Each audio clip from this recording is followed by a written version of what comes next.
In today's video, we're going to look at the maximum distance between cable supports of PVC, PVC twin and CPC cable. Wow, let's unpack that. What we're going to be looking at is the maximum clipping distance for twin and earth cables. Oh, you're back in the room now. So as we look at jobs we've done previously, this is on the horizontal plane as I'm laying the board out. And we can see the distance here. We're going to work out what the maximum distance these could be apart when on the horizontal. And as we come down the cable and go around this lovely smooth bend, we're also going to work out the maximum distance on the vertical plane as well. It doesn't mean that these are at the maximum, because obviously we could be well under the maximum clipping distance, but we're going to find out using BS7671 what that maximum clipping distance is. And in order to do so, we're going to need a page in the on-site guide, and I've got it out on Appendix D, and it's table D1. So this was in the on-site guide. Okay, now I'm not going to tell you necessarily what page number to look for because it keeps changing as the on-site guide goes through each iteration. So we're on currently the 18th edition, you could be watching this at the 19th, etc. So we are looking for table D1 in Appendix D. And that's what I've blown up here. And there's some popular misconceptions before we start, and most of them are in the wording. So spacing of supports for cables in accessible positions. So don't use clipping distance, they use supports. And it says accessible positions, and I get my learners just to run a highlighter pen through accessible positions. So if you've clipped a cable maybe to a surface that's going to be plasterboarded or plastered over, would you class that as being an accessible area or accessible position? I wouldn't. But in a college setting, you're always clipping your cables to the surface, which makes them accessible. And then if we look at column number 1's title, the overall diameter of the cable in millimeters. So I'll get them to highlight millimeters and diameter, because we end up looking at column 1 very quickly. So as we look at column 1, we think about this number here actually being the conductor size. So 1 millimeter squared, oh, I'd use this one. 2.5 millimeter squared, I'd use this one. 6 millimeter squared, I'd use this one. Well, it isn't, because you've highlighted at the top the diameter of the cable in millimeters. So that's really important that we know that to start with before we even move across to other columns or other rows.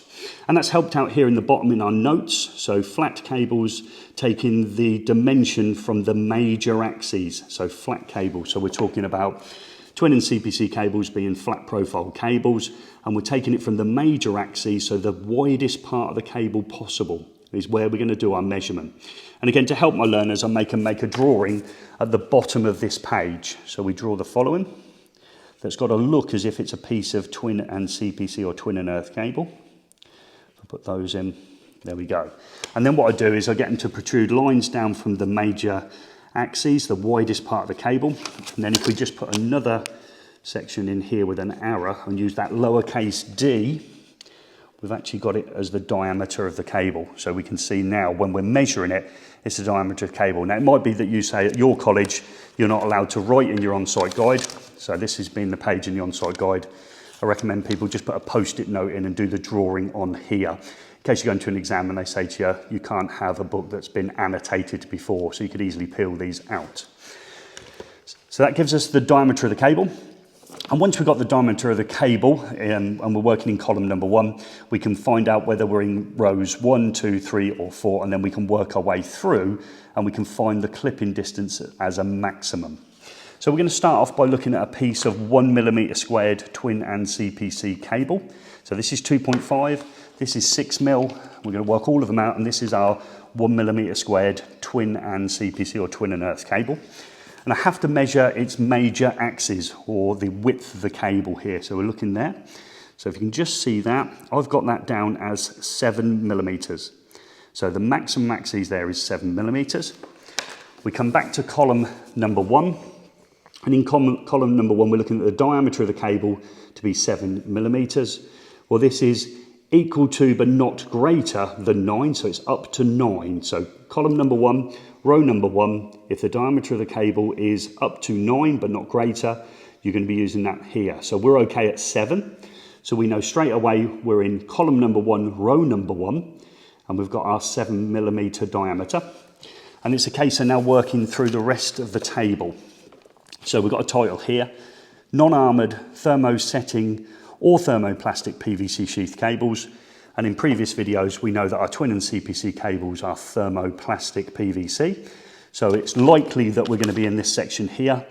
And if we look, we've got under it general use and in a caravan. Well, I think in a college setting, we're going to be in a general use and not a caravan. So it's likely that we're going to be using for this columns number 2 and 3.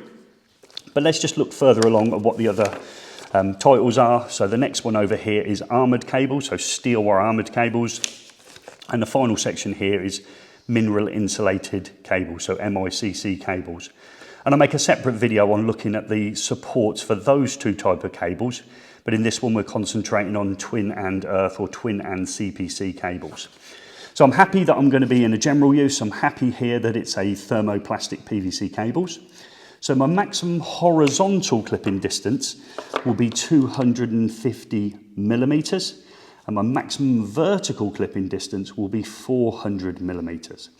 Okay, so that's for my PVC, twin and CPC cables when it's 1 millimeter squared. It doesn't mean you have to stick to the maximums. We could be under the maximums, but we can't go beyond those if the cables are in an accessible position. So that's worked it out for 1 millimeter squared twin and CPC cables. We're going to go up now to 2.5. So we're going to jump up to 2.5 millimeter squared twin and CPC or twin and earth cables next and work out its clipping distance. Now when I offer this out to my class think, oh, the cable's got bigger, so there'll be more supports because the cable is bigger and heavier. And in this section we'll see if we can prove whether that is correct or incorrect by using the Appendix D, Table D1, these cable supports. So let's first of all lay down that thought. This is a 1 millimeter squared cable, and as I hold it out, you can see it's reasonably flexible with my hands well spaced apart. And if I bring in a piece of 2.5 millimeter squared cable and hold my hands well apart, you might be thinking, oh, that looks a little bit more rigid or maybe self-supporting. Because the conductor size has got bigger, it's actually become a little bit more rigid. And does that mean our clipping distance will be more frequent or less frequent? Well, let's see by using Table D1. So I bring my 2.5 millimeter squared twin and earth cable in, or twin and CPC, and I measure its diameter and its major axes. So I've got to get the rule in the right position. I'll just try and bring it into the camera so you can see. So I'm going for 10 millimeters for its diameter on its major axis. That means we'll come back now into column number 1. And we're looking at the diameter, and we can see here that our diameter is gone above 9 in column number 1. So we need to jump down a row. So we're beyond 9 for our diameter, okay, up to and equal to 15. So we can be anywhere from above 9 to 15 millimeters for its diameter in order to be in row 2, and we're at 10 millimeters. We're going to again use column number 2, and in column number 2, the horizontal clipping distance is a maximum of 300. And vertical, it's a maximum of 400. So actually, it's the horizontal clipping distance now that's slightly further apart when we've gone up to our 2.5 millimeter squared cable. And our vertical clipping distance has stayed the same as when we had our 1 millimeter squared cable.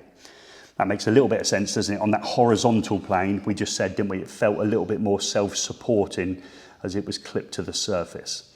So let's do the same process now for 6 millimeter squared cable. So we bring a piece of 6 millimeter squared cable in, obviously a lot bigger. As I hold it there, you can see it's just holding itself in position.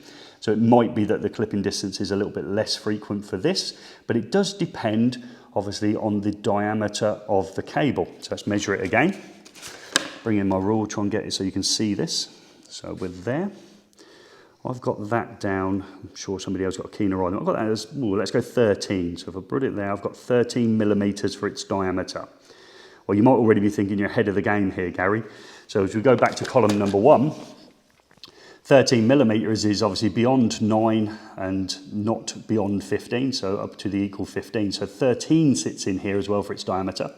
So my clipping distance is identical to what we had for 2.5.